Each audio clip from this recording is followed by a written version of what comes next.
Hi, this is Rebekah and Leslie with the Geeky Girls Night In podcast. Geeky Girls Night In is a podcast with your fandom family, sleepover style.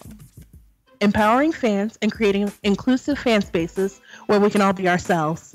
So go get your jammies, grab a drink, gather the fur babies, and join the conversation. Well, hey, thank you so much for listening again. Welcome back, and thank you so much for tuning in. Our first episode, we were so overwhelmed by the amount of people that downloaded and listened and reached out to us. As of today, we've had about 582 downloads of our first episode, which was completely shocking to both of us, and the Geeky Girl Guide staff.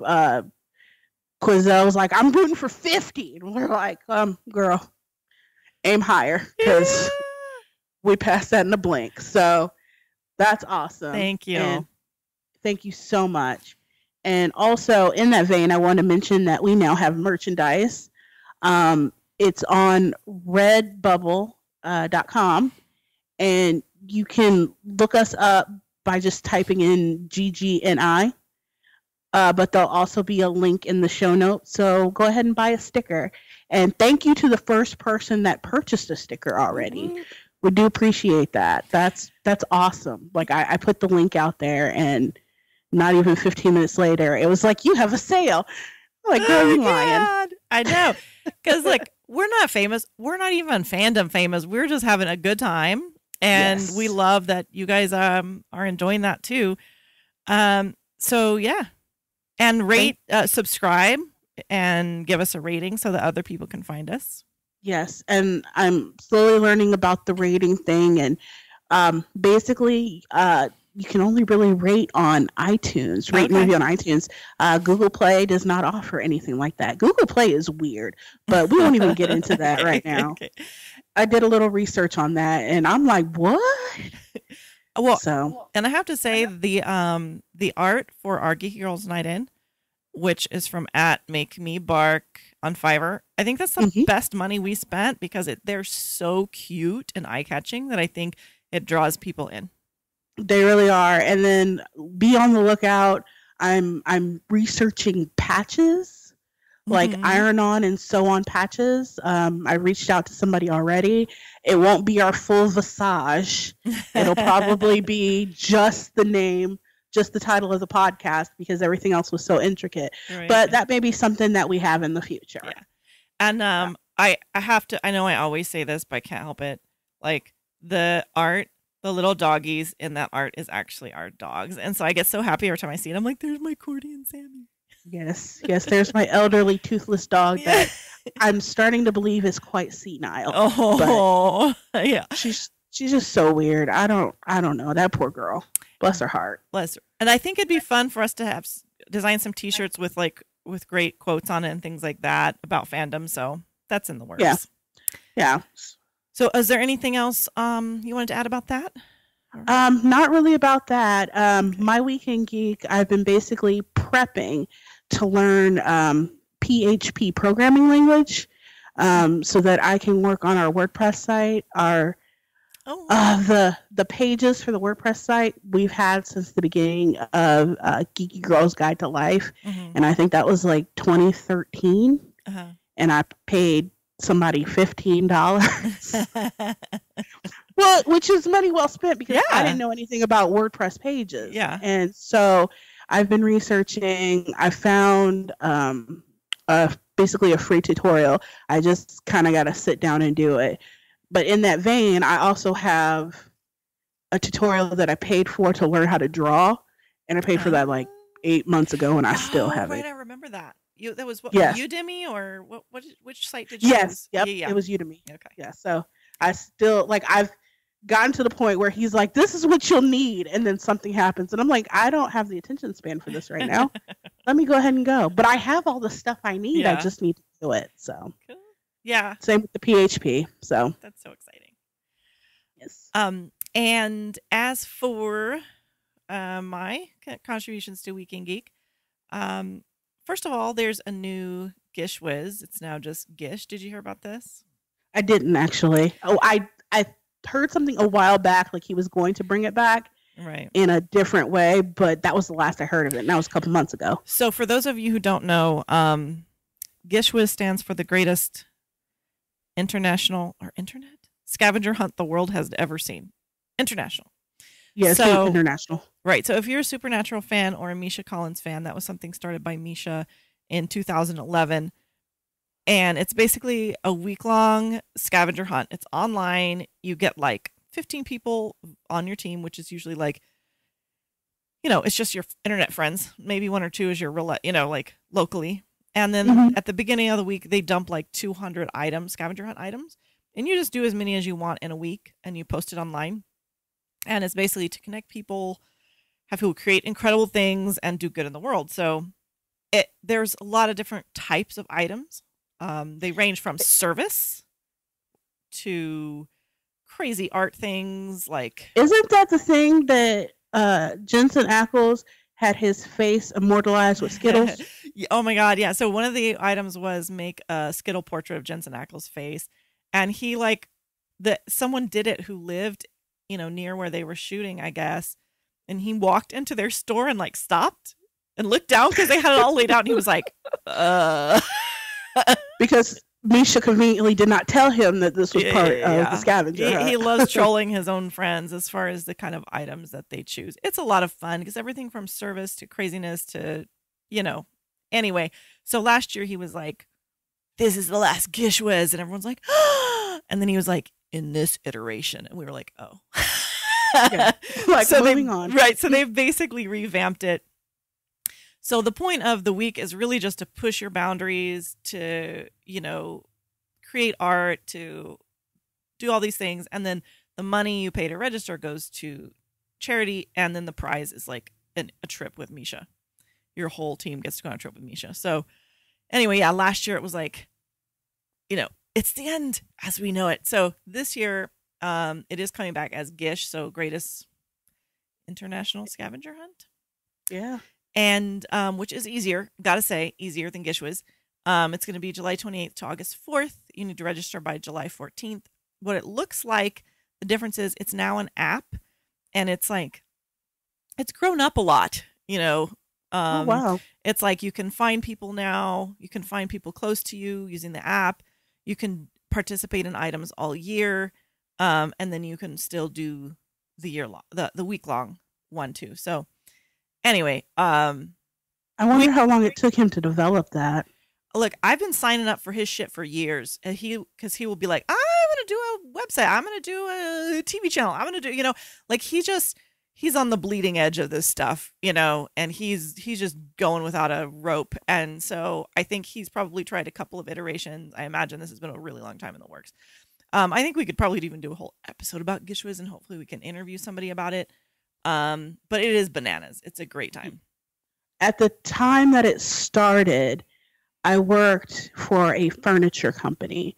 Mm-hmm. And I just remember people reaching out. So can we borrow a bed from one of your stores? Right. And I'm like, yes. I remember that. Like, I don't have that type of authority just to be moving furniture. I'm sorry. That item, I think, was because you had to move a complete 4-poster bed into like a Walmart parking lot. Yeah. And I don't know was that the one where you had to set up a tea party? I don't know. But it's like public art. It's things that, you can. Then there's also items where you can build things. One year I made a 7.5 foot tall catapult because, that's what you do for GISHWHES. So anyway. Yeah, we have a mutual friend that looks like Daenerys Stormborn, and she dressed up like that. And didn't she like do something to the car?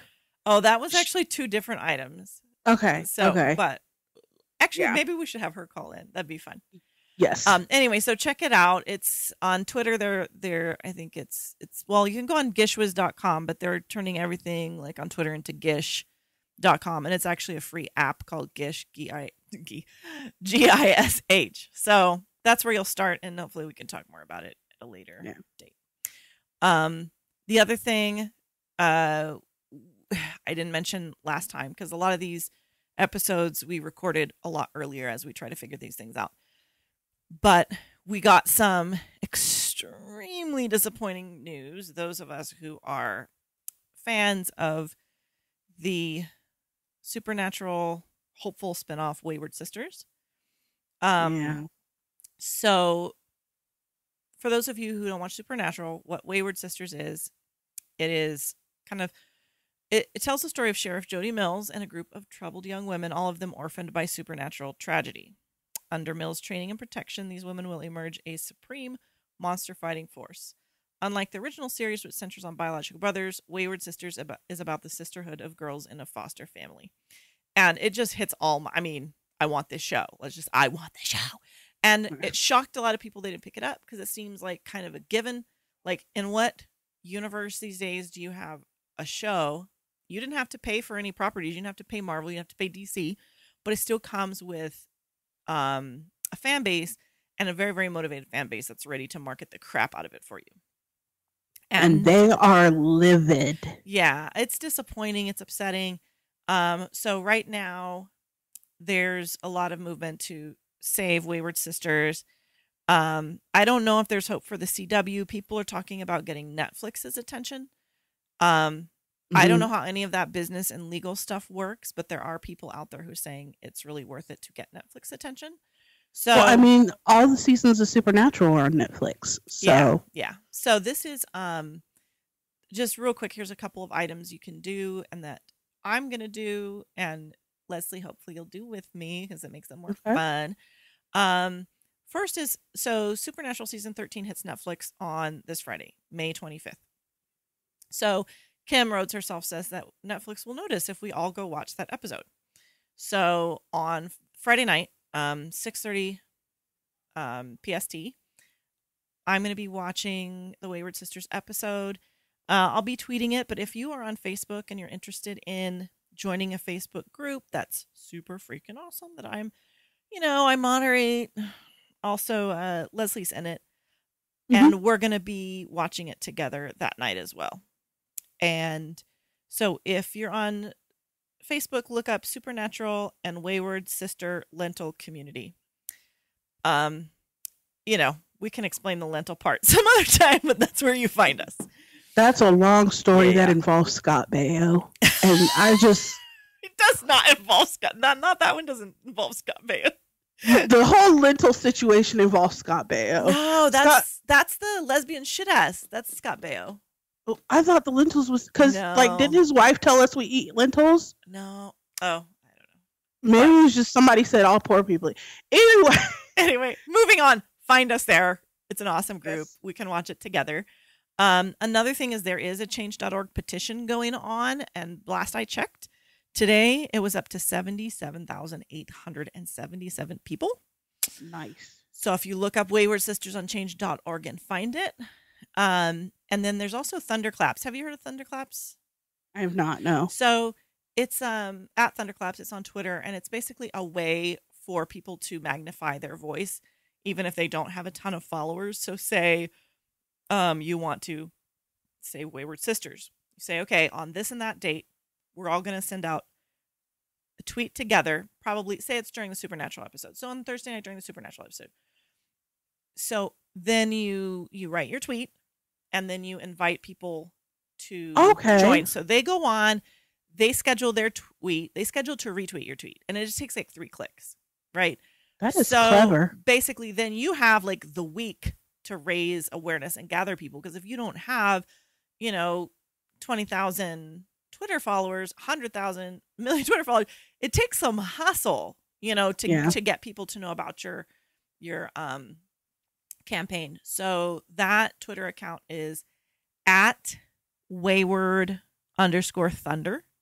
So definitely go there. It's super easy. I've done it. Someone already set it all up. You just go and click, and then basically your retweet goes out the same time everybody else's. And it gives you more time to gather people. So you have a bigger impact. You have more people doing it at the same time. I just followed them before we got on here to talk. See? Yeah. Great minds. Okay. There you go. So, yeah. So I would really love if we did that. It's a really great show. It's it just hits so many themes that I think are really important. And it's a very diverse cast of amazing women. And God knows what the CW is thinking. But there we have that. Then the next Week in Geek thing I have is Make It Gay, You Cowards. So we were talking about this being a recurring segment. And it tend to refer to shows and movies that dance around LGBT chemistry or topics to kind of bait LGBT viewers, but maybe they don't have quite the guts to go through with it. So this week, I'm going to say Make It Gay, You Cowards about the Queen trailer. It's called Bohemian Rhapsody. Have you seen it? I have, and I was so confused because the whole thing about Freddie Mercury was that he was bisexual. Mm-hmm. And then I saw the trailer, and yeah, I'm like, this does not make any type of sense at all. Yeah. And the thing is, so it just dropped May 15th. I'm super excited about it because, man, Queen is one of the best bands of all time. Freddie Mercury is one of the best voices of, I think, of his generation. Rami Malek, who's going to star, is amazing. Just amazing. He leaned hard into that overbite. He looked amazing. He's don't say anything about my baby. Anyway, so Brian Fuller, who used to be attached to the project, and he did Hannibal, he did Pushing Daisies. He's just a really amazingly talented writer / showrunner / everything.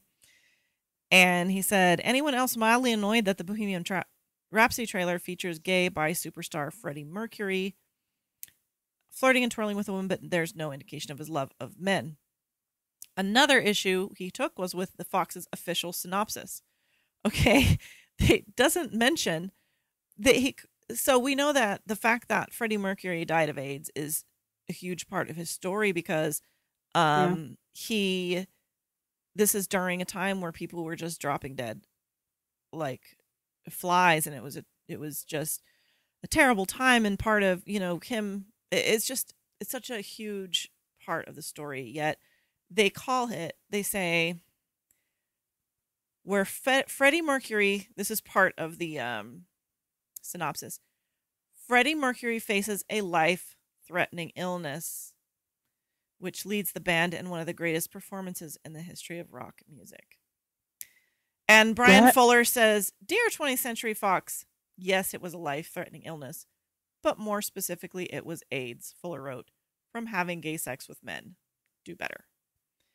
Like, how are you going to, I mean, it does, to me, I'm with Brian Fuller. Like, come on. Like, they're clearly trying to sanitize it. And it's one thing about the trailer and the synopsis, but did they sanitize the movie? Because that would be devastating, because I want a great Freddie Mercury movie. And so I read a little bit more, and the more concerned I got, because Sacha Baron Cohen used to be attached to it as well. They've been through a lot of directors and stars, and that's always a bad sign. But so he said, Sacha Baron Cohen on what the heck? What's his name's the really famous guy? He has a radio show, Howard Stern.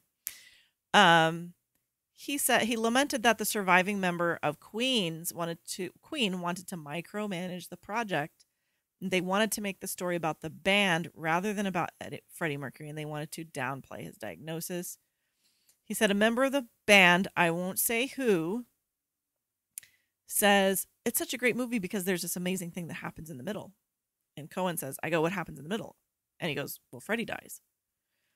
Oh my God. So while Cohen assumed the band meant the film would be structured non-linearly, he soon realized that they wanted the second half of the film to focus on how Queen carried on after Mercury's death in 1991. But I mean, yeah, did they?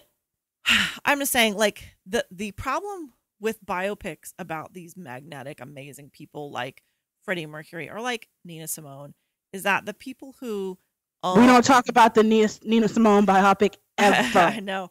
But the people who own the rights to their stories are people who have zero, like, they're not objective, and they can't be objective because they are family members, they're band members, they have personal, agendas. And I feel like it's just impossible to get a good freaking biopic with, when stuff like this happened. But I got to say, the trailer actually looked just electric as far as their music.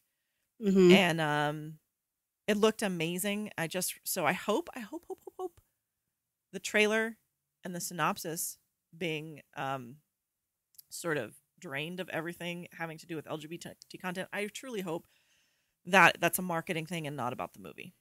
So it comes out November 2nd, and they better have made it gay. That's what I'm saying. Let's hope. Yeah. And then do you want to talk about last week's story, and then I'll talk about the party planning? Just because I feel like I've been talking a lot in a row. So last week's our first episode question was, tell us about the stories of meeting your favorites. Give us some stories about what it was like meeting your favorites. Oh. So would you like me to talk about Mandy? Yes.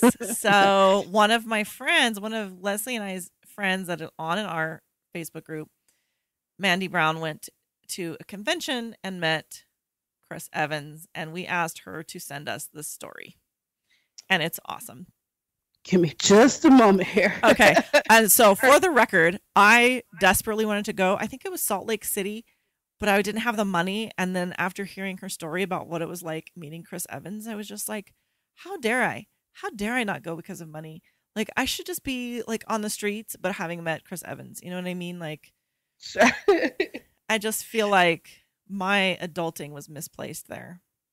My son would understand, right? All right. So I'm just going to go ahead and read her story verbatim. Okay. It's quicker that way. And it's good. September 2015, Ashley and I being Mandy, went to Salt Lake Comic-Con. It was the first that Chris was going to, and I was nervous that he wouldn't do many cons, so we made the trek from Kansas. While in line to get our photo, the girl in front of me and I started talking and planning our photos. In line, the volunteers are saying the normal things. No handshakes, no hugs, no weird stuff. The girl in front of me told me she was going to ask Chris for a hug. She walked up and asked. Chris gave her the nicest, warmest hug ever, then took a normal picture with her. You know, just one arm around, both facing front. When I walked up, we said hi, and he put one arm around me. I asked him to put the other arm around me. Wait, no. I asked, yeah. Yeah, so they're facing each other, like chest to chest. Yeah. And he looked down at me and said, both arms, like chest to chest. Hell yeah, I can do that. So he does. We take our pictures. After that, I went to let go, but he didn't. So I kept holding on because, I mean, why wouldn't you? Right. Chris loosened his hold on me a bit, glanced down at me and said, is this what everyone was asking for when they wanted a hug? I responded that it might have been. Do you think that they would let them come back? Sweet baby angel. Then two volunteers told Chris to let me go. Oh my God, he's Boo. so sweet. And he apologized and I left. Bless his heart. Oh my God. Bless his heart. So like basically, he's like, I wish everyone could come back and get proper hugs. Oh my God. That is the sweetest thing. Chris Evans. So when Ashley and I were going to get our photo with Chris and Basha. Yes. Okay. Let me set this one up. So Sebastian Stan, people who really love him, his fans, they tend to call him Basha. Okay. And so this setup, you have to know about this, and we'll put all this in shows, but there's a meme of Chris Evans, how when he laughs, he throws his head back and he grabs his own boob. And that's become kind of like a meme. You see all these pictures next to each other of him throwing his head back, grabbing his own boob, and laughing. So that you have to know that for the story. So go ahead. Right.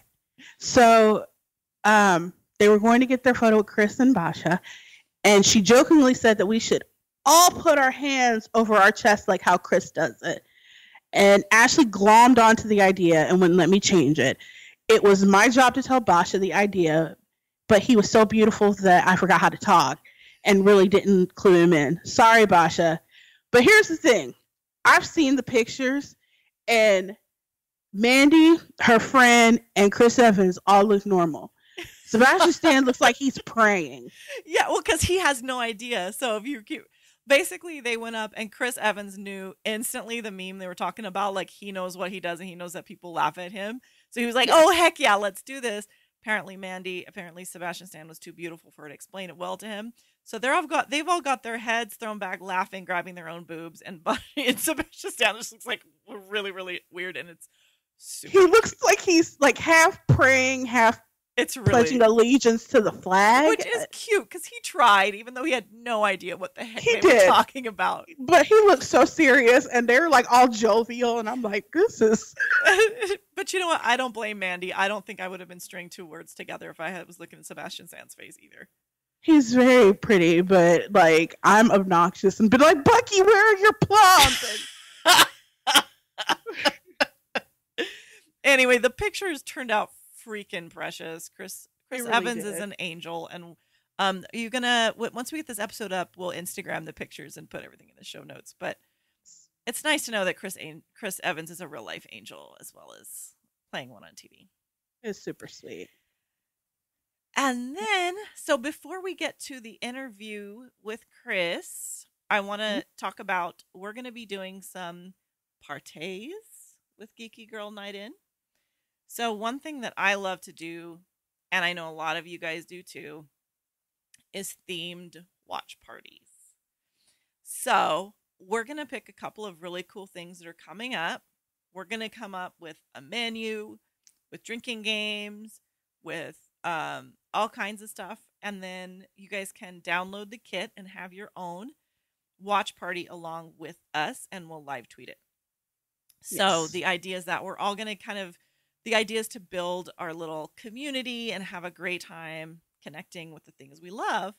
And, you know, then I also get to come up with specialty food and drinks, and my sister Michelle's in that. And then drinking games. So the first one we're going to do is on June 8th. Quite a few of you know about a little show I worship called Sense8. Sense8 was unceremoniously canceled too soon by Netflix, but then they agreed after everybody freaked out to give us a 2-hour finale.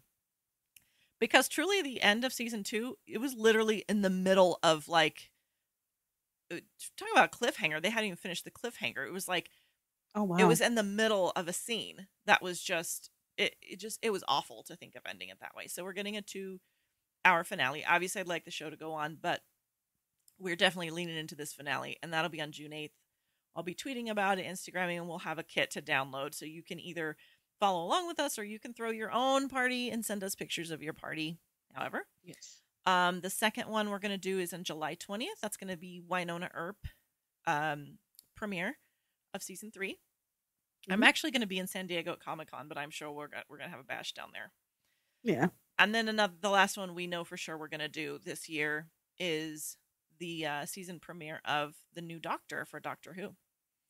Yay. Because we are going to get our first woman Doctor, and the actress is amazingly talented and adorable, and I think she's going to do an amazing job. And it reminded me, like, I remember when we had our first Star Trek Starship Captain with Janeway. I remember I was 19, I think, living in a tiny little trailer park, and at that time, me and my sister Michelle, we went to like the 99-cent store to get like little stickers and games and junk food just to feel like we were celebrating and going back and watching it, because it means a lot, you know. Sure. So we're going to bring it back. We're going to do the same thing for our first woman Doctor. So I'm really looking forward to launching our watch parties. Very cool. So, okay, so I think we are going to move on now to our interview. Okay, so this week we're interviewing Christopher Johnson. Chris is a Los Angeles-based nerd, writer, Ravenclaw, and student affairs professional whose pronouns are he and him. He has published 2 books. One's a work of literary fiction called Between Two Brothers, and the other is a space opera. I think that's what it is, right? Space opera? Space opera. Yes. About a sharpshooter named Spencer Blackwelder. When it comes to his job, Spencer can't miss, but when it comes to hitting the mark in his personal life, his aim is way off, which definitely a problem when you're preparing for a war with an alien species. Hi, Chris. Welcome. We're happy to have you. Thank you. I'm glad to be here. good. I'm gonna start us off. What inspired you to write Blackwelder 2164? Why this particular story? There was actually a couple things coming together for the inspiration for this piece. First of all, it was around the time when Don't Ask, Don't Tell was still very much a policy for U.S. government, U.S. military, and so the initial story that I wrote was it was just a short story at first, and it was kind of a way to sort of challenge that, the idea of Don't Ask, Don't Tell, and kind of how that negatively impacts people who are in the service and have to fight under that rule. But the other part of why I wrote that story in particular is because I remember I was watching Netflix one night, and I was just like, I'm just flipping through trying to find something cool to watch, and I was like, you know what, I'd love to watch something, spacey, but I kind of want to see some people of color and something, and I would also love to see some What? Right. Third. So I was like, I don't think I can really find this that checks all those boxes for me. I mean, which isn't to say, obviously, there's been a lot of things that have featured, different characters over time, and there have even been LGBT characters in different space things over time. But I just couldn't find anything that seemed to check all those boxes in one piece, and with a protagonist and a lead character and that sort of thing. So I was like, well, if I can't find it, I'm gonna just have to write it myself. Well, that's what Toni Morrison says to do. Yeah, that's kind of what you have to do. Yeah. So those two things kind of came together to be the inspiration of this particular story, and then once I got into it, the first chapter was done, and it just kind of spiraled into a full book. Cool. Now, how this kind of follows up to that? How did Spencer Blackwelder come into being? How did this particular person, this particular character, I know a few aspects of it, you just explained that, but I know when some people write, that character becomes a person, like an actual person. Oh, he didn't want to work with me today, I'm not even dealing with it. So, yeah, so I've seen it multiple times, especially in fan fiction. You'll see an apology at the top, they didn't do what I wanted them to do, so here's this is what you get. So how did Spencer Blackwelder come into being for you, and how did those things actually happen with him? Great question. Spencer sort of I don't even know where he came from, but he sort of grew out of this idea of someone who is facing these challenges and is trying to still be the best that he can be, but has these various insecurities, and he sort of sprung out of, I guess, my own insecurities. I guess it was kind of like if I could be, I gave him he's a sharpshooter, so he can't miss. He's awesome. Super badass. So he's got this superpower, but it's even though you've got this superpower, you're still pretty much dropping the ball everywhere else. And so it was kind of born out of my own sort of sense of insecurity in that respect. He's been, I have to say, I've definitely experienced characters that have been uncooperative in the past. I can't say that about Spencer. Spencer's been he's been pretty cooperative. The only thing we have challenged each other on, I will say, is the depth of his insecurity. I think I started writing him one way, and he was like, actually, I'm way more complicated than that. I was like, okay, all right. Let's unpack that a little more. Awesome. I love that. Yeah. And then when I read, because I have read this book, and as you know, I loved it. Everybody on Amazon and Goodreads also knows I loved it. One thing that I really enjoyed was, you have a story that's about the main character is a man, and, his love interest is a man, and it's set in the military. So you would kind of assume that you're probably not going to get a ton of really great female characters just based on that, and that's not the case at all. There was just women characters, one after the other. I was like, oh my God, it's we're here, you know. And then obviously one of the real standout characters I think that you really just fall in love with is Vernita. And so I just want to ask, like, was that purposeful? Did you set out to be like, I'm going to do this right, or did that just come naturally to you? A little bit of both, actually. Honestly, a little bit of a combination of both. Vernita, as a character, was always intended to be a strong female character. Full disclosure, she's a little bit of a shout out to my mom. Was a non-commissioned officer in the Marine Corps for many years. So Vernita, badass. She is. And Vernita, Vernita, mom wore combat boots. My mom actually wore combat boots. yeah. And Vernita definitely like she's got that, you know, she sees through his crap and it like instantly, and it's really I really liked it. Yeah, no, she was a special character for me. I definitely wanted very much for her to be a great, strong character. And I even went through some revisions on her because I wanted to also make sure that she was represented well. I think in the first draft, I'll be completely honest, I think in the first draft, I had a little bit of I guess I'll call it the Amazonian, the Wonder Woman Amazonian complex going on with her, where you know she was strong and able and smart, but you know she had to be, in order to be those things, she had to sort of be larger than life and like not, you know, complex, super in some way. And it's like, no, she can be a regular person. Like she can still be all those things and still be like a regular person. Yeah, because Oh, sorry. I was just saying that sometimes people think strong female character means perfect in a way that they become almost less layered and less complicated because it's like, oh, she's just over here being perfect, you know.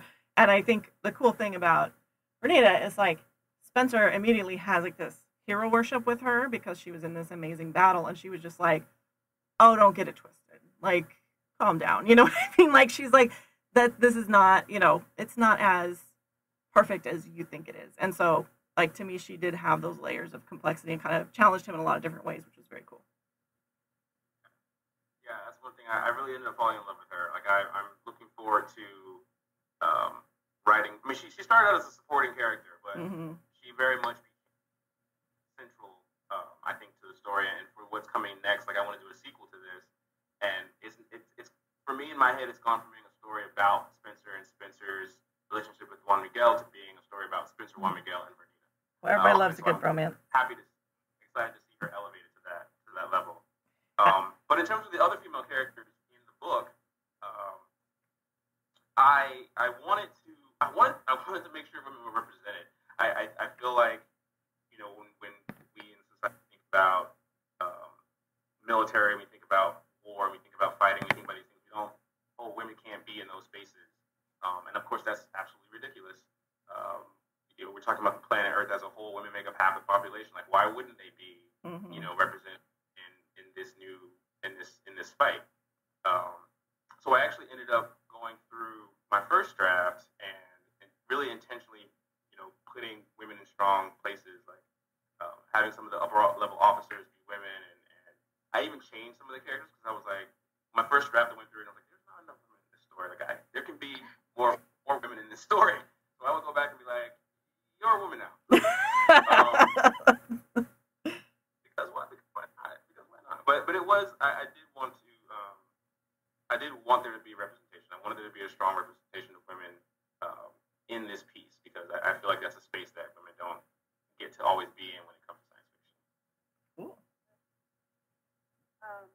So what were some of the challenges of world building in such a fast-paced novel?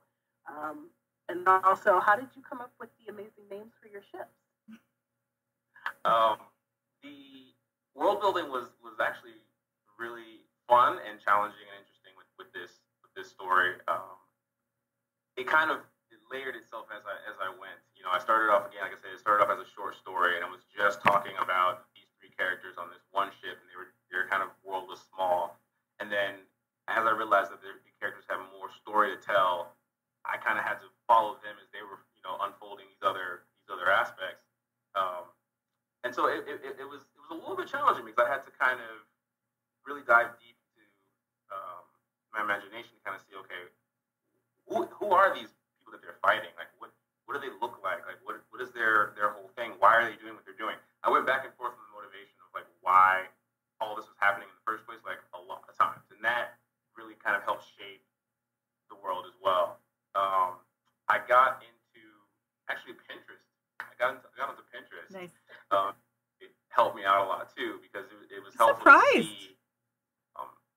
I found making these like crazy sketches of different like planets, alien planets, and spaceships and things like that, and all of that was just very inspiring to kind of see that, and it kind of helped me shape in my mind. Okay, maybe the world looks a little bit like this, maybe more like this, less like that. I kind of had to, pick up pieces from different things to kind of put that together. And like I said, it's very fast paced, and it's not a super long novel. So I had to kind of try to get there really quickly because I didn't leave myself a lot of pages to sort of dwell on description. So it was a little bit of a challenge, but hopefully people will feel like I got you there. And go ahead and tell them what your ship names are. Oh, the ship names. Okay, yeah, I like the ship names. So there are 4 main ships, main starships that Earth Force has. They're called the Barak, the Malia, the Ketyang, and the Narendra. Mm-hmm. So the Barak. Okay, so obviously it's a shout out to Barack Obama. I very much wanted to have the main ship named after him in his honor. That just made sense to me. Why I decided to call it the Barak instead of the Obama, I don't really know. I was trying to think about that the other day. I'm like, I don't know why I picked the Barak instead of the Obama. Sounds nice, though. Right? I don't know. But I like it. That's the choice that I made. Cool. So once I made that choice to sort of honor him in that way and bring him into this future, I decided that all the other ships should be named first name as well as opposed to the traditional last name. So the second ship that I named was the Malia, obviously after Malia Obama.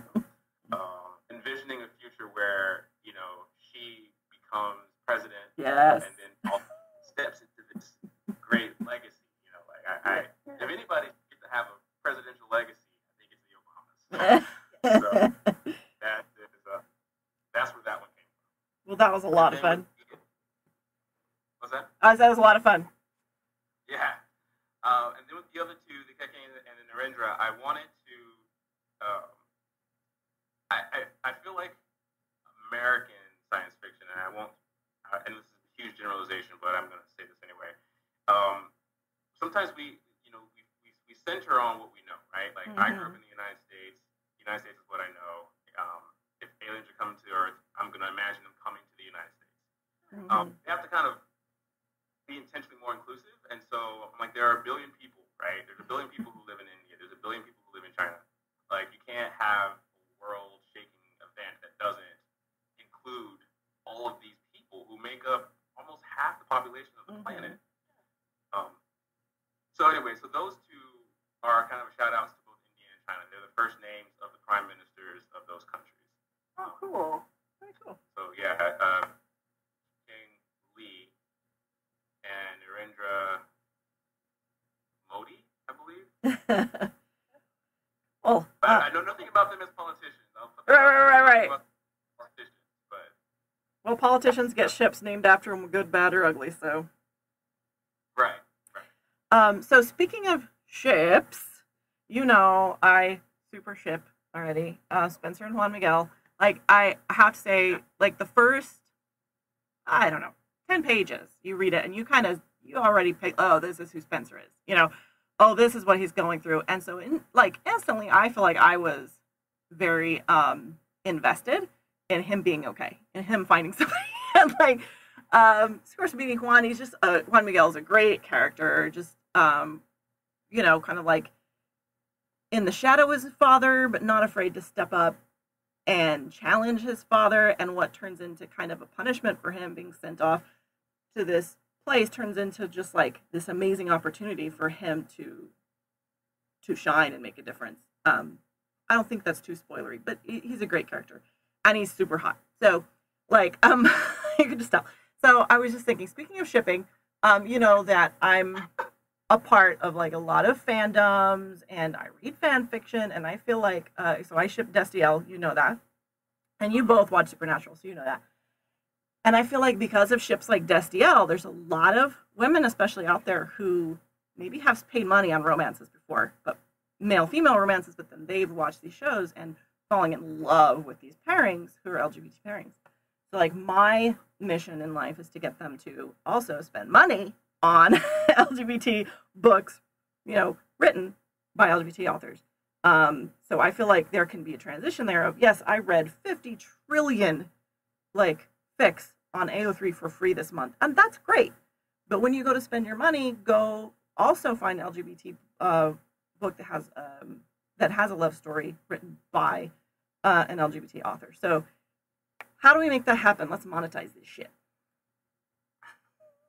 Yeah, absolutely. I think that you know you want to be able. I think if you support it, right? If you like it, if you like seeing these pairings, you like these ships, and you want to support it, you want the great writing to continue. You do have to support.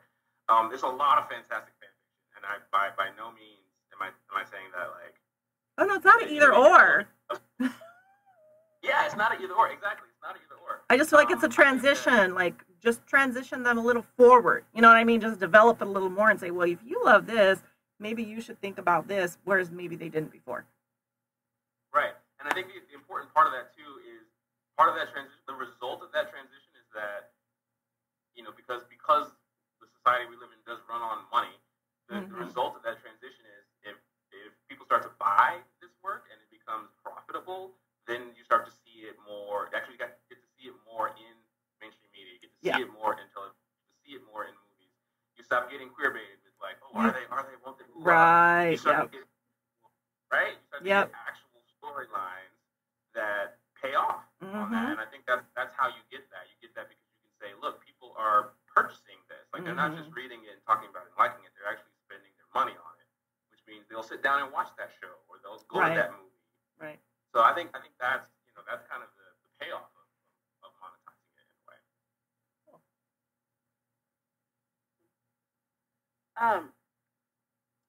So one of our biggest priorities here at Geeky Girls Night In is to empower fans with creative passions to just create, just do it, just make something, anything, and actually really follow that because I have my sewing machine down here collecting dust.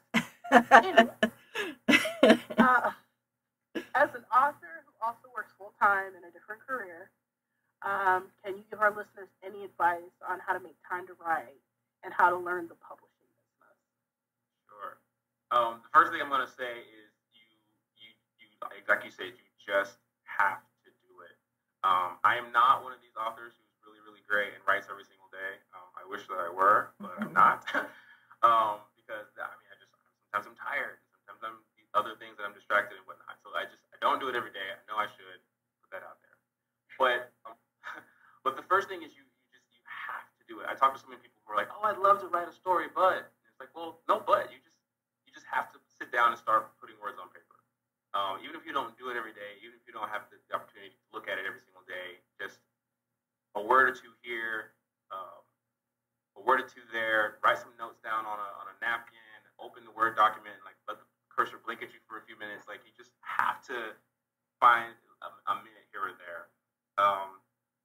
With me, with my way I kind of do it is I write a lot at night, obviously because I'm at work all day, and also I'm more of a night owl anyway, so my ideas start to flow better at night than they do during the day. Weekends as well help out a lot, but really it's what helps is I get inspired. Like if I'm watching something or reading something that's really great, sometimes it makes me feel like, oh, that's right. I need to get back into my writing and get back in there and start, contributing to this, what's happening, in the discourse of science fiction, fantasy, whatnot.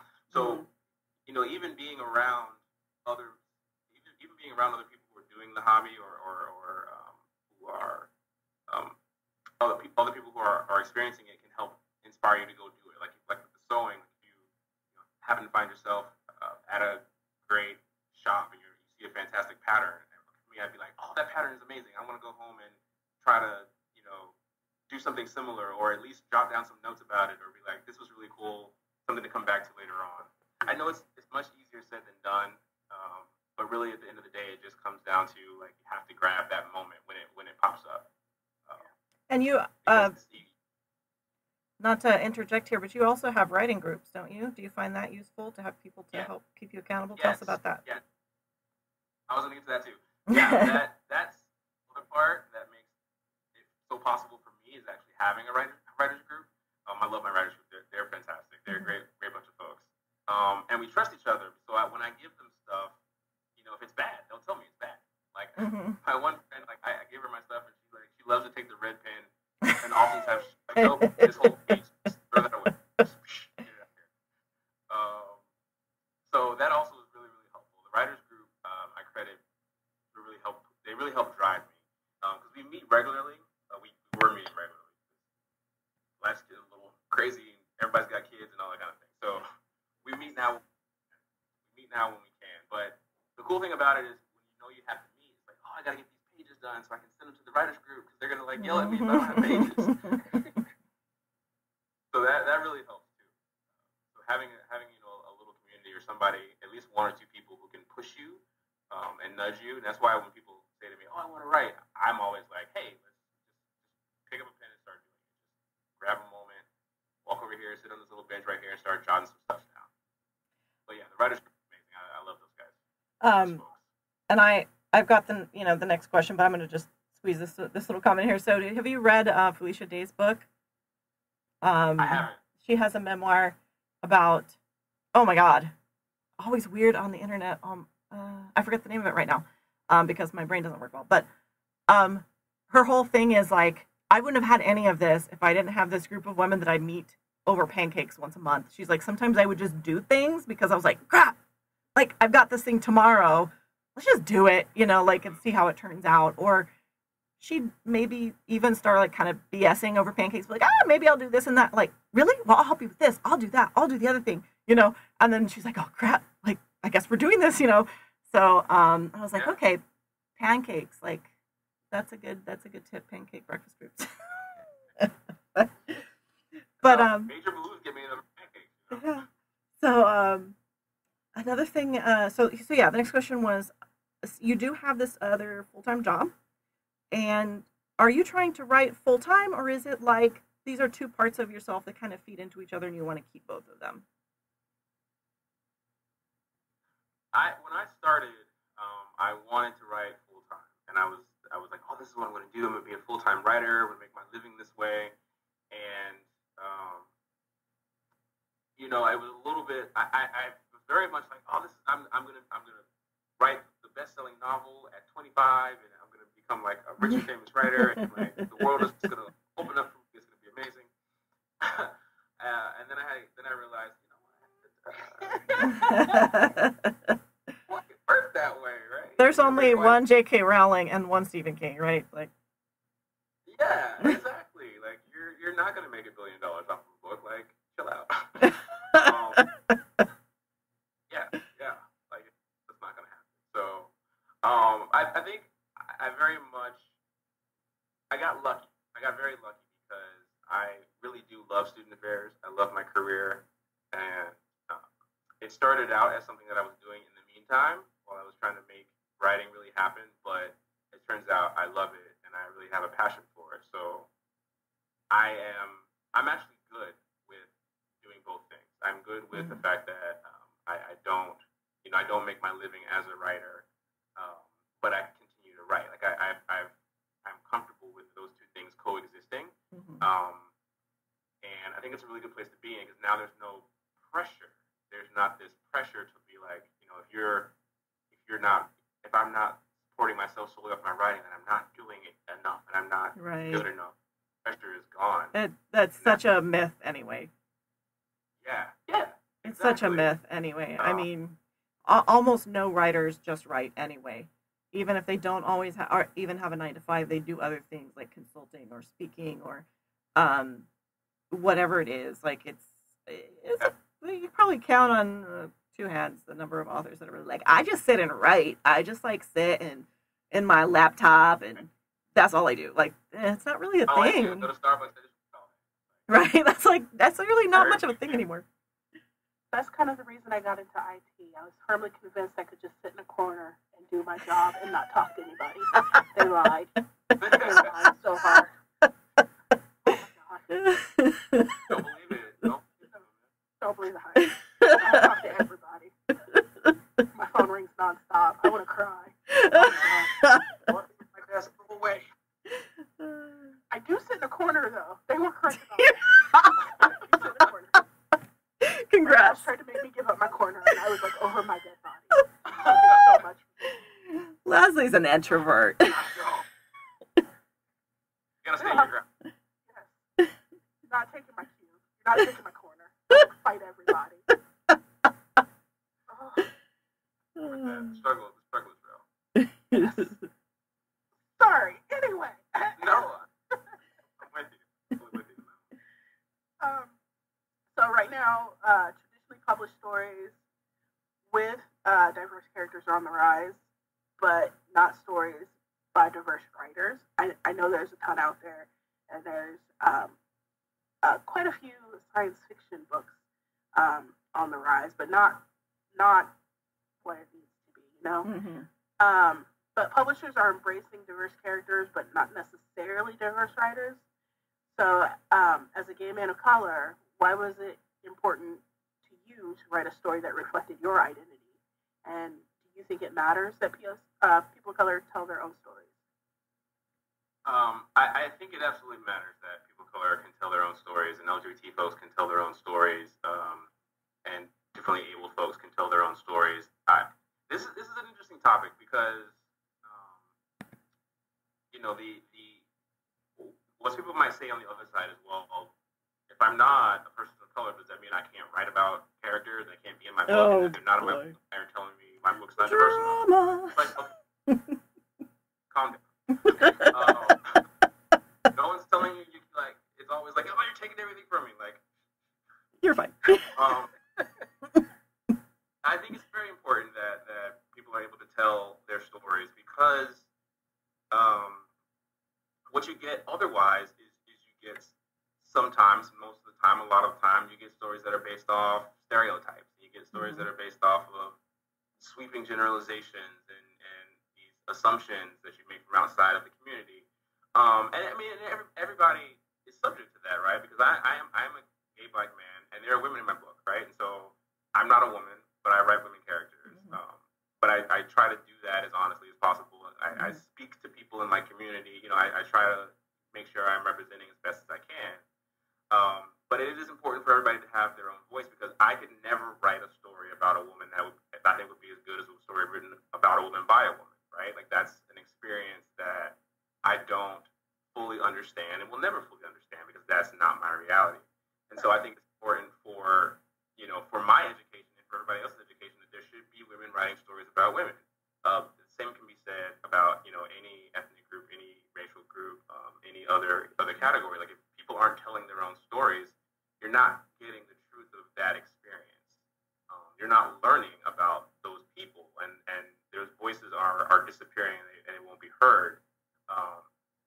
Yes, we should also have to be more inclusive with the characters that we write, but it has to come from the source.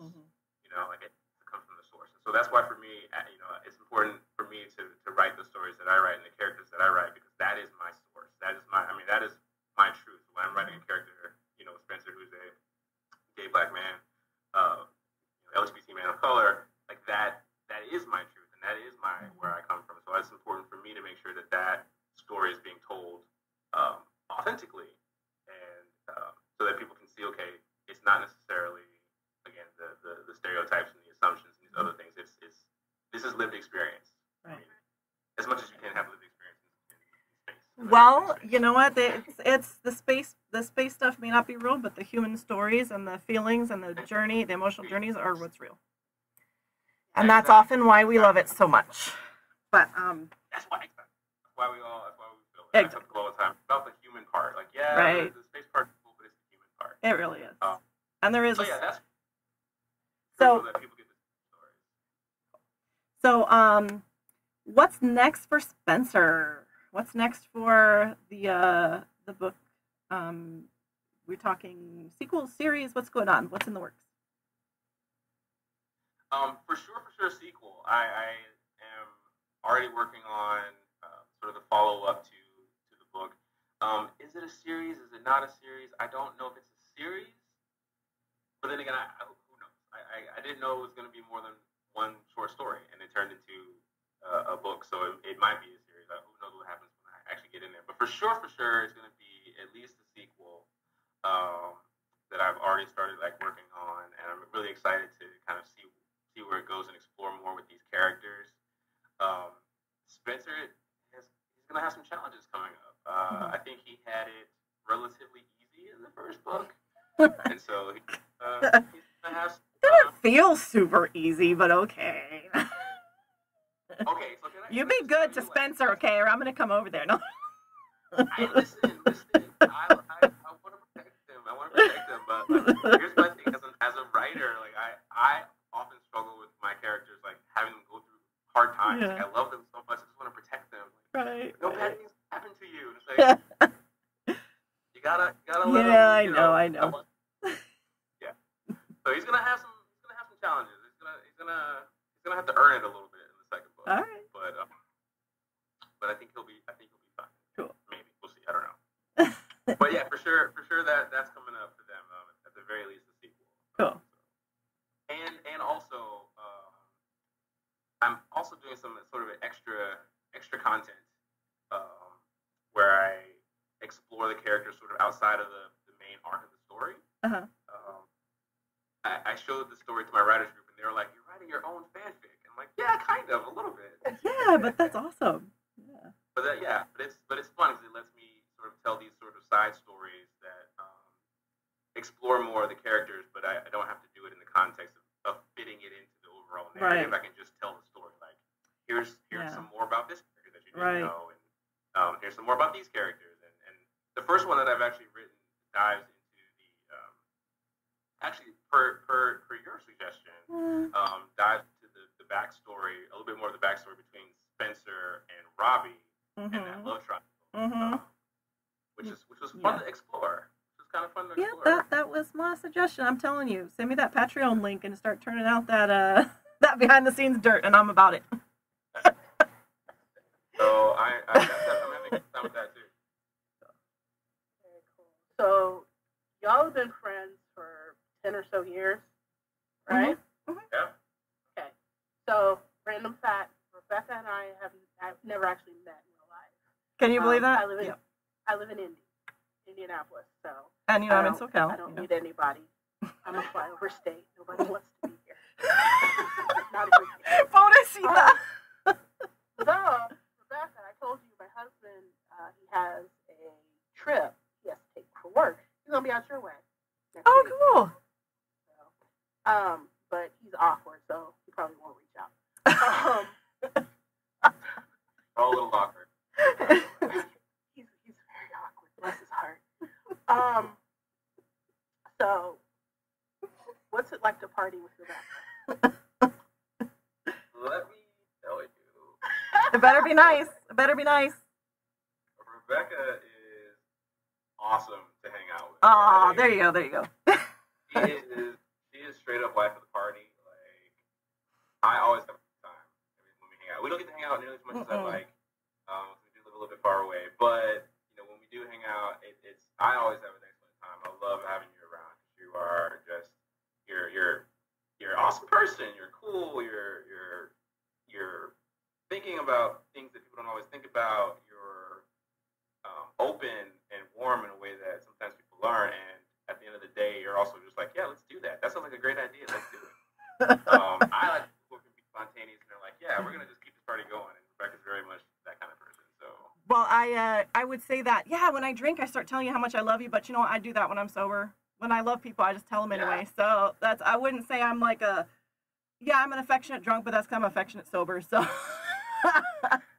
I'll just go to be that's like, how you know it's real. Yeah, I just got to be like, Chris, you are so wonderful. I'm like, it doesn't matter. I don't have to be drinking. That's just how I am. So. Yeah. Good times. Always good times. Awesome. I know we might be awkward, but you have the chance to hang out, you should. And you should come over. You should come hang out with us too. Come to California. Yeah. You know what? We get free flights now, so I might have to do that. So. I'm telling you, we gotta do like a Geeky Girl Guide live out here together. Awesome. Yeah. But as of this year, I have no more vacation time because Cuba. But next year, it may be on. All right. Well, you're alive. Well, we've got to wrap up because I have this sound booth for 5 more minutes. But I just wanted to, can you just let people know, let the listeners know where to find you, where to find your work, and all that good stuff? Sure. I have a fancy website. It's not. But it's nice though. I've been on it. I made it myself, and I'm very excited about that because I don't do things. Yeah. So the site is www.christopherdj.com. Pretty straightforward. ChristopherDJ.com. That's my first name. Christopher DJ is my writer's name, which is just my name and my initials. I didn't make anything up. But yeah, if you go to that site, I've got information there, links on how to get both books, both Between Two Brothers and Blackwelder 164. There's a blog that I update occasionally, need to update more often. I put news and alerts there, so all that stuff's there. Everything's at the site. Okay. So ChristopherDJ.com. Cool. Okay, well, thank you so much, and it's really great to talk to you. Yeah, thank you. This was exciting. I was like, oh my god, I'm gonna do a podcast. Well, you started at the top because we're pretty cool. No? Yeah, I don't know where to go from here. Right. Okay, thanks so much. See you later. Thank you. Okay. Thank you. It's been a pleasure. Bye. Bye.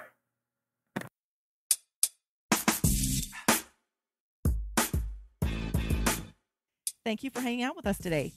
We appreciate you and would love to hear from you. Yes, leave us a voicemail at 785-746-2604. Email us at ask@geekygirlguide.com. That's ask@geekygirlguide.com. Or hit us up on social media. We're Geeky Girl Guide on Twitter, Facebook, and Instagram. And remember, in the words of the great John Barrowman, never apologize for being nerdy. Until next time.